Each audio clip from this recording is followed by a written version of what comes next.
The Bitcoin Group, the American original. For over the last 10 seconds, the sharpest Satoshis, the best Bitcoins, the hardest cryptocurrency talk. We'd like to welcome our guests, Bryce Wiener from BlockTech Financial, Pleasure as always, Thomas. Thank you. Christoph Atlas from Anonymous Bitcoin Book, Good to be here with you guys today. and I'm Thomas Hunt from the World Crypto Network. Moving on, Issue 1, Bitcoin Sidechains Unleashed. The Bitcoin Sidechains white paper has arrived, and through a two-way peg, the Sidechains paper claims that it will be able to reuse the Bitcoin sequence to create all kinds of altcoins and other digital assets. In the AMA, they also claim that they could envelope Ethereum, perhaps Counterparty, and most certainly Doge and Litecoin, as well as all altcoins. Is this the future made out of sidechains? Is it over for the altcoins? Bryce Wiener.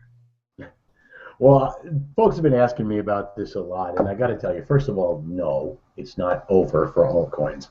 The cryptography is exactly the same between Bitcoin and altcoins. And so when you talk about an implementation of sidechains, we can just take that implementation and put it on any altcoin we want.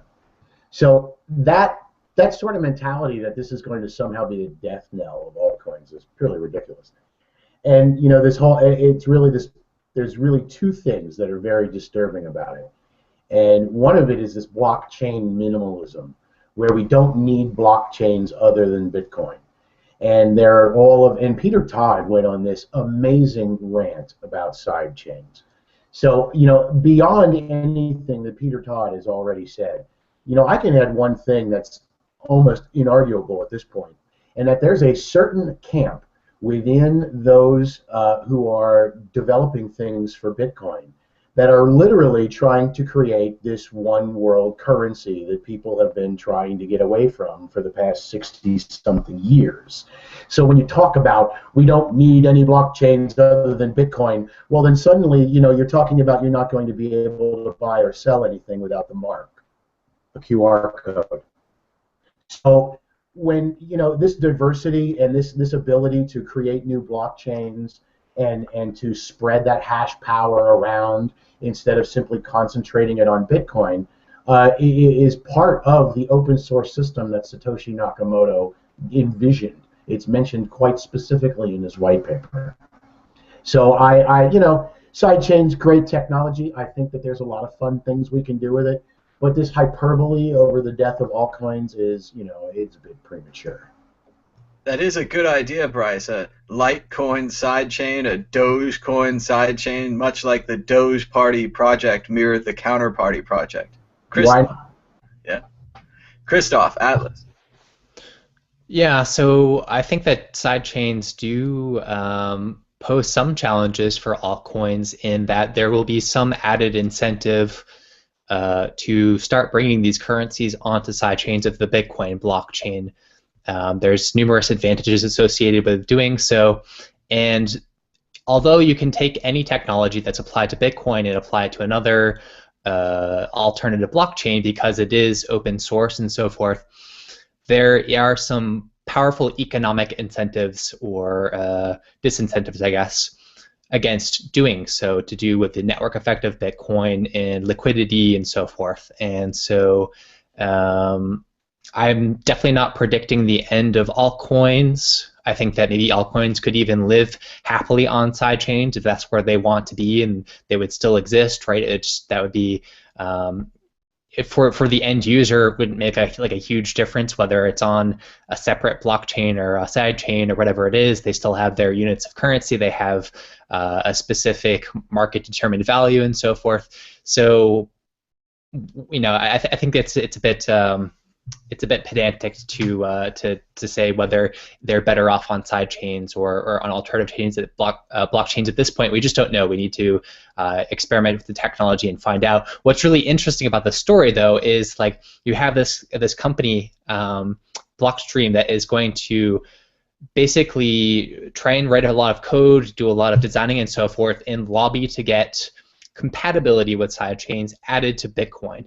And it's not a small feat. It requires some non-trivial changes to Bitcoin. And in general, it's getting more and more difficult every day to add stuff to Bitcoin, right? So you have these investors who apparently have put several $1,000,000 into this effort, banking entirely on the idea that they are going to be able to successfully lobby to get this into Bitcoin. And I am really curious, like what was their risk analysis like to make this determination that they felt that confident that all of their money is going to be riding on this thing that's yet to be determined? That's kind of impressive and mysterious to me at the same time, and I'm really curious to see what happens with Blockstream in general. They could have a backup plan, like Bryce is saying, going to Litecoin, going to Dogecoin. And you bring up a good point, Christoph, that Dogecoin is now merged mined with Litecoin. And I don't think that your average Doge user can tell the difference or really thinks about it that much. So maybe it won't matter if Doge is in a sidechain merged mined with Litecoin, part of Bitcoin. Bryce, did you want to follow up on the Blockstream idea? Well, and you know, it's you know, not to spill the beans on what's coming up next, but for what Christoph was saying, what's the backup plan? You notice there's a few mining companies that are no longer offering their products to consumers and are now mining strictly for themselves. The backup plan could be, number one, you know, what's that money going to be spent for? Either A, it buys themselves a bunch of mining equipment, or B, it's propaganda and marketing in order to get this forked into the code. It could be. It does destroy their argument of reusing Bitcoin and reusing Bitcoin's code if they go and launch an altcoin like Sidecoin or something. But if they have to, and if they could get the miners, which apparently are now just for sale, it's not a bad plan, not a bad backup plan. Or there's more for sale than just the miners. We'll see. Exit question. Which altcoin will survive? Pick one. Bryce Wiener. Well, all things being considered, I'm going to go ahead and say Dirac. Why? It is on an algorithm other than Bitcoin. It is stewarded by myself and BlockTech and is currently merged mined. So when Sidechains come along, we're already ready for it. We can just roll it right into that ecosystem. Christoph, Atlas. Perhaps some of the more special, like I see the ones that are most resistant to that movement being the ones that are most specialized, something like a Namecoin or something along those lines. But then again, why shouldn't Namecoin go into a sidechain? I can't create a good argument against that at this point. I'm not sure if it'll survive on its own, but Dogecoin continues to merge and change, and whatever is necessary, Dogecoin seems to do, and that might help them survive. Moving on, issue 2. KNC Miner just got rid of all the customers. KNC Miner isn't going to deal with returns, rebates, shipping, or even answering the phone because they're getting rid of all the customers, instead mining for themselves. In an abandoned helicopter hangout in the Arctic Circle, they're founding their first large-scale mine, with more to come online soon. And of course, they're selling stock. Christoph, Atlas, your thoughts about KNC going it alone? The hangar and stuff, it makes it sound like there's like Cobra Commanders behind this plan or something. It's a little bit intense. Yeah, I like to compare Bitcoin mining with gold mining. I think it's a really interesting comparison because there are all these ways in which they are similar. What's different, of course, is that like gold mining at this point, they're not making the kind of advances at the same kind of rate that Bitcoin mining is, right? Like a month from now or a year from now or whatever, we're not going to be doubling our gold production because of some new breakthrough in that stuff. It doesn't follow Moore's law or anything like that. It's a very, very linear, kind of slow progress. At least we can get up into those asteroids or something like that, right?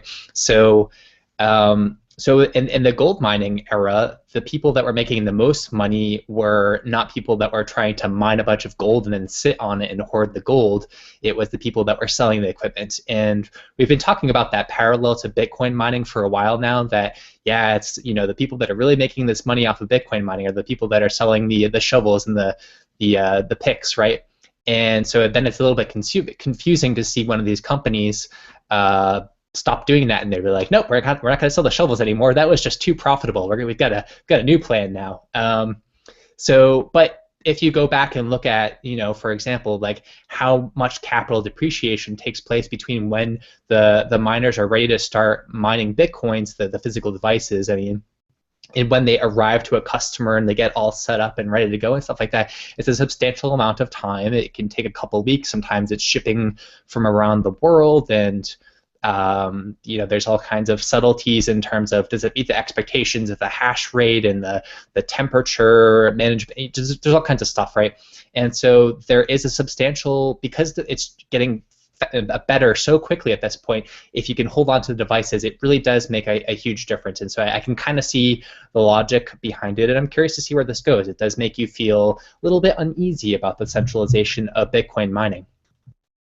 It definitely seems like a good idea, and given the Butterfly Labs revelations, it seems more honest what KNC is doing. They're like, well, we're not going to take this on a test net. We're not going to take a week and ship this to you so that you can put it in your, dirty, dog-infested home with the bad air and no air conditioning and no fire security and all these other things that a proper server room or even a proper helicopter hangar, I assume, would have. So it does make a lot of sense, but yes, Christoph, it does bring about centralization problems. Bryce, what do you think? Well, Ice Station Zebra commentary aside, there is when you talk about the centralization issues and you compare it with what we were just talking about with sidechains, suddenly now it's centralization on top of centralization, because sidechain merge mined coins can now be merge mined with, on this equipment. And technically speaking, from a technical perspective, you can only merge mine with Bitcoin, SHA-256D. You can only merge mine about 6 coins together before you simply can't. And that's the extent of the amount of proof of work applications before the timings are wrong and you start to orphan blocks all the time. So that being said, now there's going to be a market for sidechains and who's going to mine what. And you're going to have these private mines that are set up and they're not open to the public and nobody cares, except for the fact that they're going to be mining money that nobody else can get. And we have the one problem of all economics that Bitcoin never, of all the problems of economics that Bitcoin attempts to address, the one it has never attempted to address is the distribution problem, the equality of distribution. And like, the number one Satoshi wallet is the living testimony to that. It is the shining star of centralization, and a lot of the things that have happened since then are just, well, Satoshi did it, so we can do it too. And I think KNC Miner, again, to an extent, is just being honest. However, it is a de facto admission that they have been mining with their consumers' equipment, and I hope to see SEC fries their asses for it. I've heard a lot of people need to dust their KNC Miner equipment after it arrives new from the factory, but we'll see how that goes. Exit question, yes or no? And you know what that means. Yes or no? Will Bitcoin become centralized? Christoph Atlas. Wow, that's an emotionally challenging question. Right now, I would say the evidence suggests maybe yes. Like, I don't have a good explanation of how it doesn't take place. If it does, I'm not too concerned, because I think a lot of the value that comes from Bitcoin is about the fact that it's decentralized and there's no people voting on whether transactions go through and so forth. And so if it loses that value, then people will just move to a new blockchain, a new coin, and we'll move on with their lives. I don't think it'll be the worst thing in the world. And remember, the main problem isn't that it's decentralized, it's that someone else can take it out once it becomes decentralized. Bryce Wiener. Still muted. There we go. All right. Will Bitcoin become centralized? Yes, it will become centralized. Is that a bad thing? Depends on how you look at it. I mean, if you're going for Bitcoin, and you're kind of like a cheerleader, well, okay, yeah, that's a bad thing, because then you lose like half of your libertarian arguments and all that. But if you're one of these folks like Christoph, I think, and myself, based on his comments, where changing the world is really the important part, and fixing all of the problems with society is the important part. And we know that blockchain technology offers, for the first time, a lot of that, an opportunity to do all of that. And so, if it becomes centralized, that probably means there's a lot of money that will come into it, because suddenly there's kind of a structure within the ecosystem that is familiar to fiat institutions, and we'll see a bit more money flow in there. And once that money is in that blockchain ecosystem, it's ours. It doesn't leave. And we know that's pretty much the truth too. So, the Bitcoin hasn't retained, while the price might be going down, if you look at the overall market cap, some of that is flowing back into altcoins. And it's not all simply venting from the market all at once. So there's a little bit of tugging back and forth, and I think that centralization really is just market forces. And if we are going to compete with Visa and their incredible transaction network that does millions of transactions per second, we might need a centralized infrastructure. I'm not sure that we're going to get millions of transactions a second in some guy's garage, or even in a series of garages. Moving on, issue 3. MIT students can predict the future, but still not get a date. A complicated computer program written by MIT researchers can somehow take 200 million data points from the past, all the data from the present for 2 seconds, and predict the price of Bitcoin 10 seconds in the future. They traded more than 2,000 times and ended with profits of more than 89%. Bryce Wiener, has MIT invented that machine from the movie Pi? Can our future really be predicted so easily? You know what? I'm gonna do something really funny. And I actually demonstrated this in public. I've actually taught people, in fact, how to do that. You do not need an advanced computer software package. You can predict the price of Bitcoin with relative accuracy in 15-minute windows. And there are day traders who are doing this right now. And in fact, it was last Friday, I think. It was about a week and a half ago, or maybe not even 2 weeks ago, where I was looking for bear whale, and the tracks of bear whale, and kind of stalking bear whale back to his hole. And when I noticed certain patterns in the markets, and quite frankly, I'll just go ahead and tell a tale out of school. You can take the Euro USD and BTC USD, and you can watch those markets in 1-minute ticker windows, and you will actually see a pattern of convergence within 15 minutes. You can just trade that all day long, and we have 2,000 trades. I think probably at this point we've probably got about 5 times more than that, and this is not even an automated system yet. But in fact, it is. Somebody somewhere has actually automated this series of arbitrage, this triangular arbitrage, and they've been running this. And you can see it in the charts. They've been running this for about 2 quarters now, and it has completely dominated the price patterns of the Bitcoin markets. So MIT is a little bit behind the curve on this one, I gotta say. Christoph, Atlas. I'm confused by people that publish papers and talk about predicting the price, and why they're not just walking around in a suit of gold and sitting on giant bags of money with dollar signs. And I don't know, I'm a little bit skeptical about this stuff. I'm sure that people will continue to find information advantages, insider trading, technological new algorithms, so forth. I'm sure that Bitcoin trading is still in its infancy, especially when it comes to high frequency trading and comparing that to the stock markets, because if you're already good at it, why not do it in a much larger market than in Bitcoin? Yeah, sure, that makes sense to me.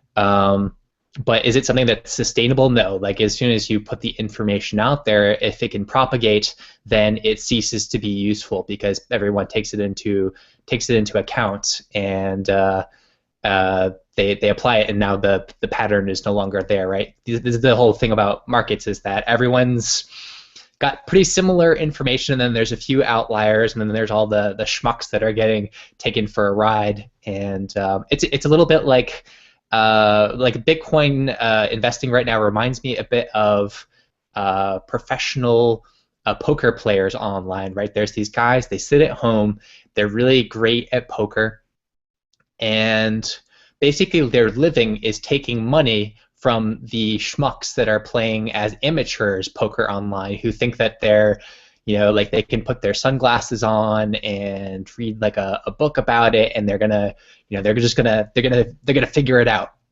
So there's this wealth transfer from the idiots or the people that are just doing it for fun, to the real professionals, and yeah, that's certainly a component of trading, and it probably always will be.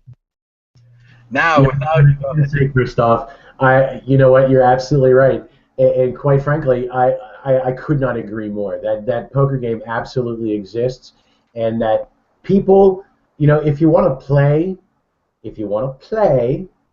don't ever play with more than you're willing to lose, and because the sharks are coming, and just because if you have a formula today, it doesn't mean it's going to work tomorrow. And just because someone knows something today doesn't mean it's going to be valid tomorrow. And a lot of people have been really panicky about, the price fluctuations.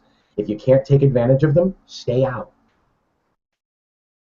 Another great part of the poker analogy, Christoph, is that many of the poker sites were shut down. Much like the Bitcoin exchanges, one day you're full tilt poker, the next day you're Mt. Gox. We don't know what's going to happen with these exchanges, and they didn't know what was going to happen with their poker sites. Exit question: without the help of an MIT computer, predict the price of Bitcoin on Christmas. Forced prediction. Bryce Wiener, what have you got? Okay, so everybody's wondering where the hell second market is. Barry, where's second market? We would like to all high-frequency trade Bitcoin, please. You've got my Forex terminals and everything all set up. I'm just missing you, Barry. So beyond that, I'm not sure. Right now we've been making jokes that Bitcoin is bleeding out like every other altcoin in existence with poor economics. So, with a floor of 250, barring any sort of pump or anything like that, I'm just going to go say it's going to hit the floor 300 or less. If it goes any higher than that, second market came online, and there's all kinds of HFTs going on to increase the velocity and whatnot, and all that other stuff happens. Depressing. Christoph, Atlas. It's either going to be $451, which is what my random number generator app just came up with, or it's going to be $1,231. The correct answer is $525. Issue 4, Staples hacked. ApplePay released with double spending feature. ApplePay stumbled out of the gate this week with double charging customers, but I'm sure this problem can be easily fixed. Many merchants are refusing it because it doesn't work with their data mining royalty programs and the need to buy new cash registers. Meanwhile, another credit card hack, this time perhaps at Staples. Christoph, Atlas, your thoughts on ApplePay, Bitcoin, and Staples? I still think that Apple Pay is going to be a useful thing to Bitcoin in that it's introducing mobile payments to consumers. I think that mobile payments will continue to be a thing for a while in Bitcoin and with other kinds of money, and so I think that's quite helpful. Is it the kind of revolution that Bitcoin is? No, but most people don't get that. They're still looking at Bitcoin as a payment mechanism. And I guess, to them, if they're just looking at the payment mechanism, then maybe Bitcoin doesn't look as exciting compared to something like Apple Pay, which is already pretty much working, with the exception of these speed bumps that they're going to hit for, during the introductory phase. Bryce Wiener. Well, you got to say, one could ask where the 180 billion Bitcoin went that were generated once, but we all like to gloss over those little things. So, yeah, these are just bumps in the road, ironing out the program. Now, the fact that Apple made it such a pain in the ass in order to get these charges reversed is something else. That's just terrible customer service. And some lawyer somewhere needed to be told to shut up, and Apple should have just simply assumed liability. Now, when it comes to the Staples hack, it's a little different. The financial, before any of these, before even Target, which was the first of these major financial institution breaches this year. Before Target, maybe about a week or so, and you can look this up, the front page of the Financial Times warned of upcoming cyber attacks. How did they know this? How did they know it was going to happen? Because a week later it was Target. And then every month since then, at least once a month, we've had one more fantastically, just outrageous breach of security that has resulted in the loss of funds and, more importantly, the loss of customer data. So now you've got, have you ever money at Staples and Target? Maybe you have. If you have, there's a good chance that now we can begin to build profiles of you across of your spending habits across multiple. What you also trade on J.P. Morgan. Imagine the guy who's in the middle of all three of these breaches. You know everything there is to know about that guy. You can literally tell probably what he had to eat, or what kind of pencils he likes to buy, or what kind of crappy Chinese-made clothes he likes to wear. So this sort of thing, I think, is a very much an orchestrated event, and I'm not sure. Obviously, I'm not sure who's behind it, but whoever it is making out literally like a bandit. I mean, this is like Bonnie and Clyde robbing banks 100 years ago, and now they're just doing it with technology instead of a gun. That's a good point, Bryce. It's not just the credit card numbers that were stolen, it's the personal information. And in some cases, especially aligning that across multiple companies, that could be more valuable than the credit card information, which will all be changed and fixed anyway. So, exit question. ApplePay, on a scale of innovation from 1 to 10, 1 meaning an insignificant nothing, with 10 meaning absolute metaphysical perfection. Christoph, Atlas, ApplePay is a 3. 3. Bryce. I'm going to give it a 4. Wow, you guys are mean. I'm thinking more like a 6 or a 7. It's going to crush the credit cards like iTunes did. That's a pretty big deal. Yeah, but maybe, except it still has to compete with PayPal, which also now accepts Bitcoin. So if they can get beyond that hump, more power to them. But they got quite a hill to climb just in having a captive ecosystem. We'll see. They had the advantage before with iTunes, but you're right. They didn't have a competing iTunes product as PayPal can clearly offer them. Moving on to questions and answers. We're just going to start off right at the top here. Jamie asks, what are the group's thoughts on the Cripsy lawsuit? And are the other altcoin exchanges at risk? As some of you know, Cripsy received a lawsuit yesterday. I haven't gotten through much of it, but personally, yes, I would transfer my money out of Cripsy. Bryce, what do you think about the Cripsy lawsuit? I think whoever that was just stole my story. This is huge. Project Investors Incorporated in Florida has been a mainstay of not only the markets but also a lot of the marketing of Bitcoin and the alt space, as so far as even speaking it inside Bitcoins and sharing the stage with the likes of Mark Andreessen earlier this year. So I gotta say this is pretty damning stuff. Some of us not so shocked, but by the same token, this is with Mint Pal Moolah, and now with this Cripsy thing, which I think has probably been keyed off by someone actually figured out they were going to get an SEC letter too. And there's a couple of other folks that are shaking in their boots, waiting for the SEC to come bother them too. So I think that this is going to be the next wave of stuff. It's our turn instead of China.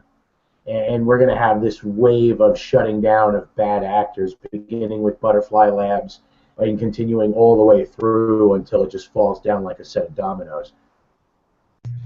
Christoph, Atlas. Can we just please have some decentralized exchanges, for the love of God? I'm so sick of one empty box after another. It's just the same boring story over and over again. That's the interesting complexity of cryptocurrencies. We have to build all these centralized bridges so that we can get to this decentralized future where we won't need all those bridges. But we still have to build them. So it's been confusing to everyone. Next question. Is there a group of, I always say this word wrong, let me see, machoistic investors, government contractors, Bitcoin purists, deliberately causing chaos, volatility, distrust in an effort to bring down the altcoin market? Is there a, what they call it in Fight Club, Project Chaos, Project Mayhem, something like that? Is there one of those? Bryce, is there one? Are you the leader? Well, to bring down Bitcoin, no, there's no. I'm saying bring down altcoin, but there could be groups on both sides. I would. Oh, well, if you're asking me if I'm the leader, I would be like, altcoins trying to bring down Bitcoin. Well, maybe. There is no cartel. But beyond that, I don't really think that there's an organized effort. I think what there are is a lot of pump groups that originated from the Bitcoin pump groups from late 2013 and who have since moved their money into the alt market and have been running a number of scams and pump and dump schemes throughout the alt market. And that's actually what folks have been seeing. And we've actually identified maybe about 3 or 4 of them. We know who they are at this point. They like to show off and brag. So eventually, everybody knows who everybody is. And I keep a respectful distance because I'm a personality and a name in the space, and I'm running a business. But when you look across the bar and you see that guy sitting over there in the corner, and you know who he is, and he knows who you is, we just kind of give each other a nod and keep doing our thing. I'll let the government sort that kind of shit out. That's not my job. Christoph Atlas, is there a Project Mayhem for altcoins? There's certainly there are some significant parties that are very skeptical about the future of altcoins, and I think that the Nakamoto Institute is one of the organizations that kind of spearheads that skepticism, but they're not doing anything. They're not doing anything to bring about the end of altcoins other than arguing against it. As for investor, no, I think it's mostly the altcoin. When altcoins go down, I think it's mostly the altcoin team that's to blame for it, and not Bitcoiners. I think they're imploding themselves. I think the scammers and the pump and dumpers and so forth are the ones that really give altcoins a bad name and just drain wealth from people who are somewhat productive and honest to scammers, and it's an unfortunate tendency, but right now I don't really see any way to stop it from happening. There's also a limited number of stories. We can only have a story like new altcoins coming up, new altcoins going down, new anonymous coins going up, new anonymous coins going down. The next story is Sidechains, Ethereum, whatever it is, killing altcoins, then not killing altcoins, then altcoins coming back and not killing them, back and forth. Don't you think, Bryce, there's only a limited number of things to talk about? Except, and one of the things that we saw this today, and I spoke a little bit, I tweeted a little bit about it. There was actually a study released on the anonymity of Bitcoin when utilized in conjunction with the Tor network. And in fact, what happens is because of the nature of the Tor network, it makes it less private to use Bitcoin through Tor than it is to just simply use Bitcoin. So, one of the currencies that we steward, Razor, exists purely within the Tor network. So it does not have any of those issues. And it's only crossing between that boundary between the clear net and the deep web that allows, and it's that being able to pinpoint where you've crossed that boundary that enables the identification of the transactions that happen within Tor. And this is just brand new stuff. I mean, this was just published like a couple days ago. So there is some things that altcoins can do that Bitcoin can't do, and that's just a simple fact of the matter. There's probably a relatively limited number of Bitcoin transactions going on through Tor, so if you just tracked them all, you'd be well closer to alleged criminal activity because they're using Tor. Well, and the theory being is if everybody uses Tor, and if everybody uses stealth addresses, and everybody uses privacy solutions, then there is no way to find any. Then not using them is worse. That's what we need. We need to fill up all the honeypots, get all the data in there together. Let's move on to the next question. What are your thoughts on tree chains opposed to side chains, especially with centralization issues? I'm not that familiar with tree chains. What do you guys know about tree chains? Read anything yet? Go ahead, Bryce. Oh, I was just going to say, I haven't had the opportunity to talk with Peter Todd about it specifically to answer some questions I might have. However, the one thing that all of these solutions have in common is a cryptographic linkage to Bitcoin itself. And through that linkage, there is an attempted transfer of value. However, when certain portions of the network become dependent on Bitcoin, there's an interesting effect that may or may not happen. It's purely theoretical in regard to the value of the chain. Does it then act as a derivative, or does it have a value independent of Bitcoin because it possessed it at one time? We've done some market experiments with different kinds of trading pairs and then adding other kinds to see if it retains that original value. And over time, what happens is the value of the coin is eventually determined by the most commonly traded pair. So if you have something that you are going to cryptographically tie to Bitcoin via a smart contract, either that be with tree chains or with sidechains, what we've already seen so far in the markets is that it there becomes a de facto derivative, which means if I get leverage on Bitfinex for $5 million, I can now not only short Bitcoin into the floor, but I can short everything attached to Bitcoin into the floor. And then the price of the entire ecosystem goes down all at once. And I think that's the number one danger that we're looking at with all of these different solutions. All of our eggs in one basket. Christoph, your thoughts? Yeah, this is a complicated area, not an area of expertise for me.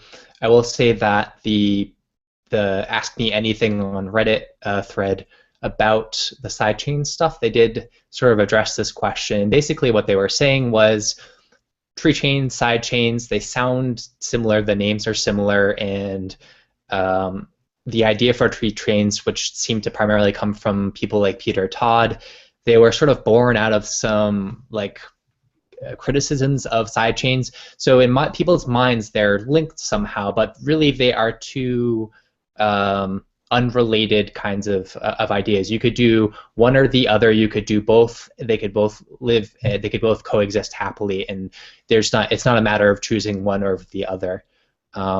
As for the value of these currencies or these tokens or whatever you want to talk about that would exist in these side chains, another thing that they brought up in the AMA, which I thought was quite helpful, was talking about what does this two-way peg idea mean. So what they said was, here's how you can think about it. Let's say you have Bitcoin, you have a side chain with a token called Sidecoin, right? And basically all of the Bitcoins that are allocated to the Sidecoin sidechain, right? That the total amount of that is worth whatever that amount of Bitcoins is. So let's just say it's 5 Bitcoins at $300. That's about $1,500 total, right? Now the sidechain developers, they get to choose how that entire pie, the $1,500 pie, is divided up. So it could be that there's a 1-to-1 ratio and they swap in between, in which case they're very carefully pegged to the value of Bitcoin. Or it could be something different. Like they said, imagine if it's a lotto coin where you buy these, you put the Bitcoin into the lotto coin sidechain, and then every week or so, all of the value goes to the winner of the lottery, right? In which case, one person gets the whole pie that represents lotto coin for that week.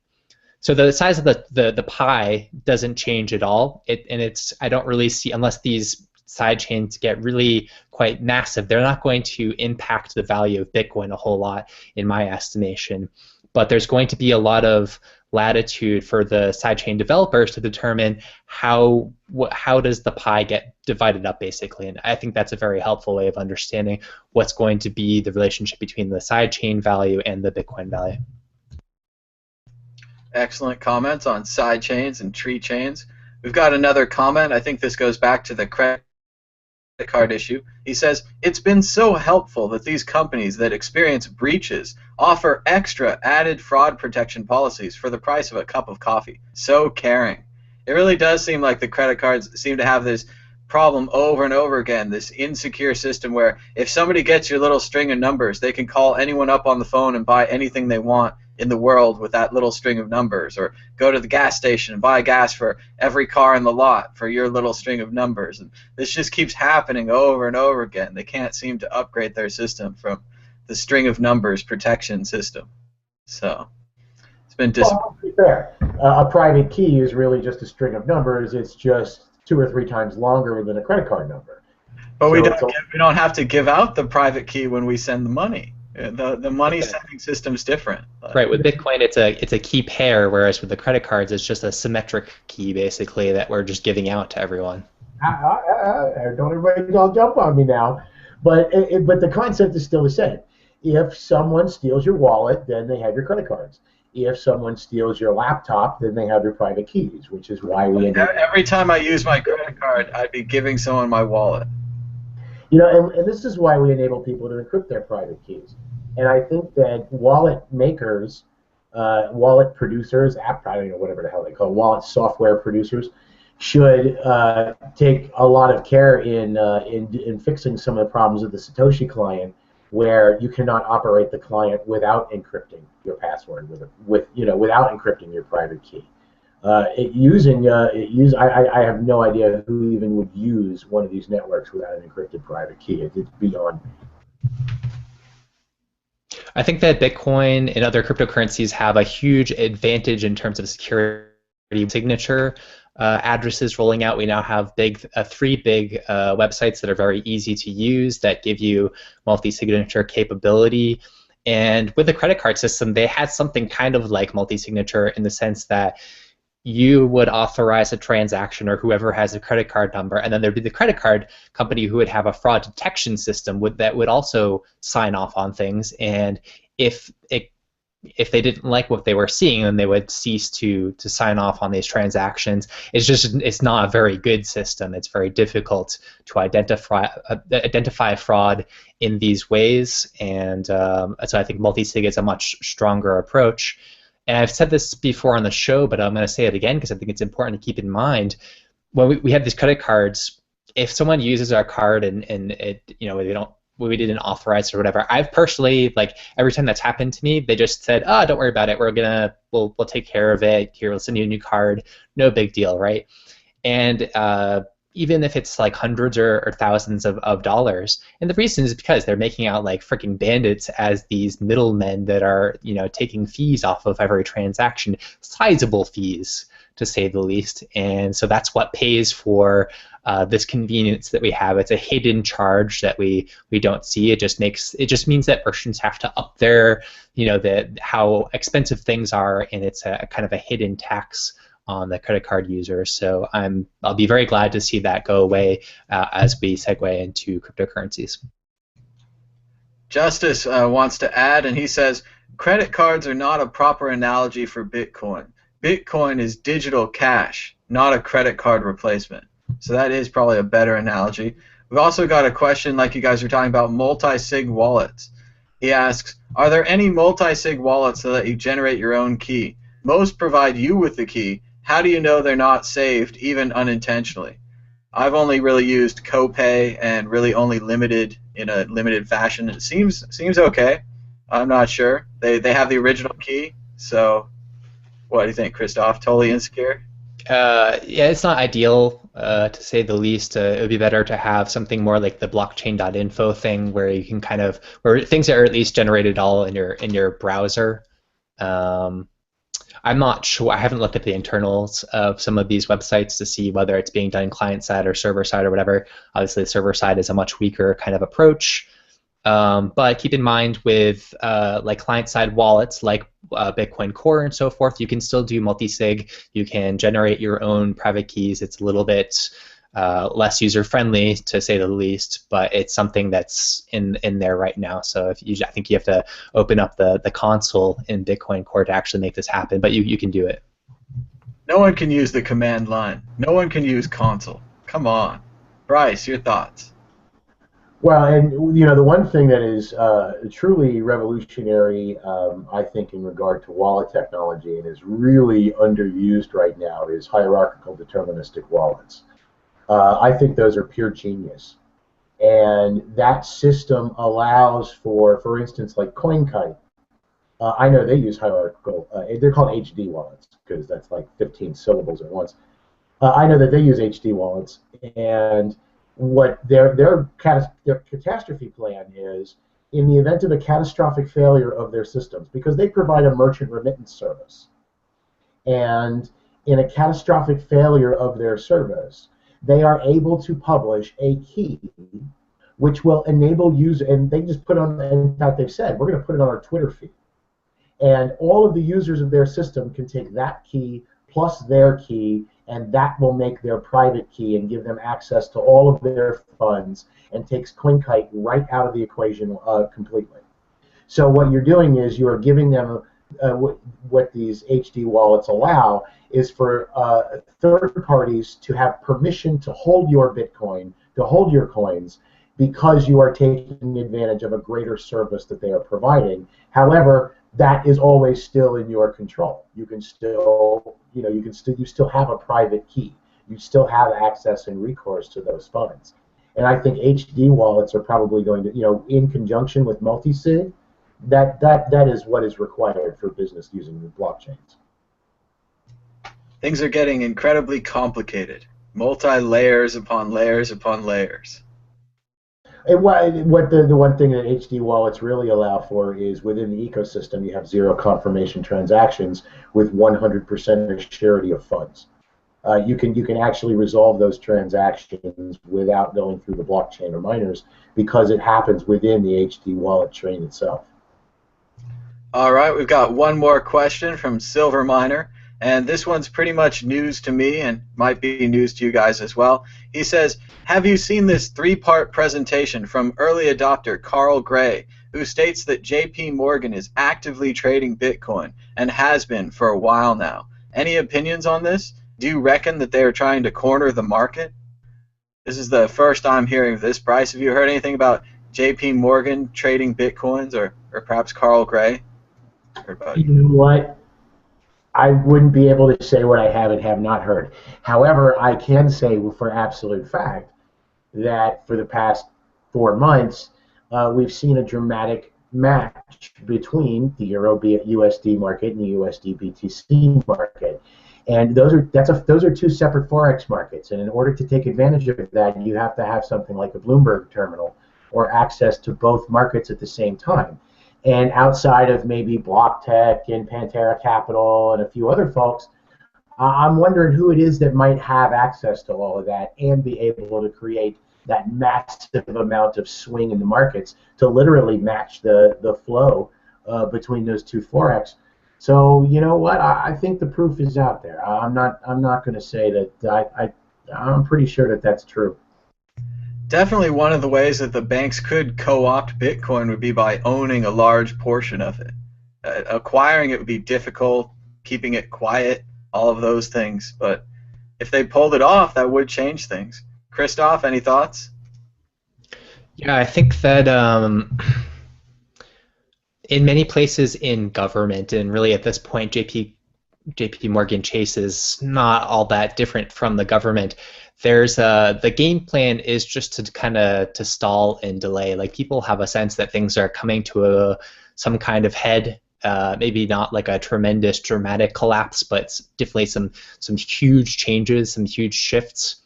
And so I think there's this stalling tactic going on in the U.S. government, in European governments, Japan, China to some extent.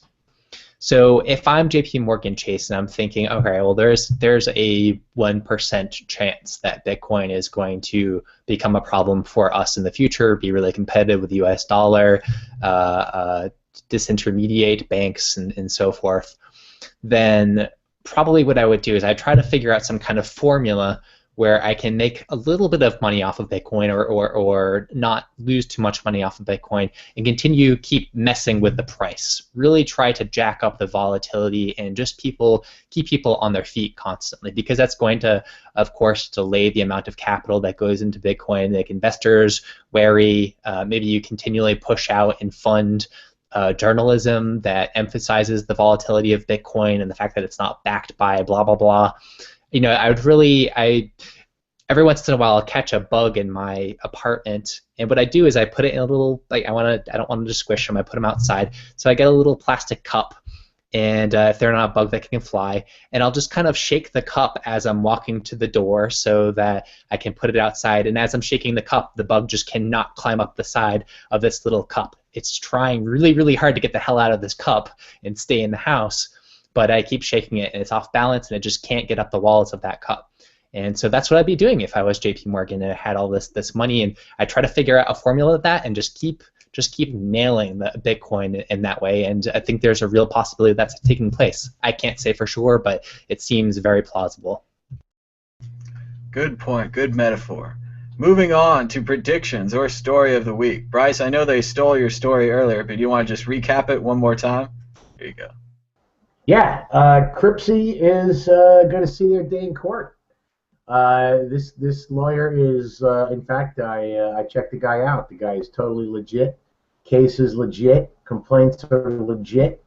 There's a laundry list of stuff, and I think what we're going to see, we might actually see with the beginning of legal precedent for how to approach these things, which is ultimately, in lieu of regulation or existing law, that's legal precedent is the law of the land. So if this actually gets to court and gets some sort of resolution, this could be, this could make a lot of stuff with Ben Lawsky or all this other stuff kind of moot. It always seemed risky that Cripsy was in Florida. They always had so many coins, and then they sold a crypto stocks equity on crypto stocks. It's always been a lot of, and then eventually did actually release USD trading like they said they were going to. It's always been a lot of clouds and confusion over the hundreds and hundreds of altcoins you could buy on Cripsy. Christoph, Atlas, your prediction or story of the week. Yeah, my story of the week, it's a little bit on the old side, but kind of new to me. A week or two ago, might have been a couple of weeks at this point, there was this talk about, Overstock came out and they said they're going to be using the counterparty platform, that they're trying to build out this infrastructure for kind of a decentralized stock market exchange type thingy. And so I listened to Patrick Byrne's speech. There's a recording on the Let's Talk Bitcoin podcast feed, and I thought it was a really interesting speech and presentation. I'm really curious to see where this story goes, and to me it's new in a number of ways, but what's really captivated me about the story is there's going to be this incredible clash in this story between a vision of decentralized finance and the status quo. But for the first time, it's going to be someone with some serious pockets and some, not a small amount of influence. I know Patrick Byrne, he probably doesn't have the ear of 100 senators or anything like that in the same way that, let's say, JP Morgan Chase does. But, he has, they have some serious money to put behind this idea. And they're going to be working really hard to make it legally compliant. Like that's completely their goal. And so it's kind of fascinating to see like, can this happen? It seems like the most significant things that have happened so far have either in the Bitcoin space and decentralizing things have just ignored the law. They tried to keep things on the down low. There was not a lot of funding behind these projects. And so I want to see what happens when Patrick Byrne, with his Overstock money bags and his reputation and so forth, goes head-to-head with these Wall Street potentially organized criminals that want to keep the status quo. It's going to be quite a fight. I don't know how it will shake out, but it will be certainly interesting. Battle of the Titans should be a good one. Our condolences and deepest thoughts go out to our neighbors to the north, Canada. Living in the United States, you see these events so often on the news, you just become callous and jaded. What's truly sad, other than the senseless loss of life and the end of innocence, is to see that in reacting to this nightmare, Canada is becoming less like themselves and more like us. We're out of time. Until next time, bye-bye.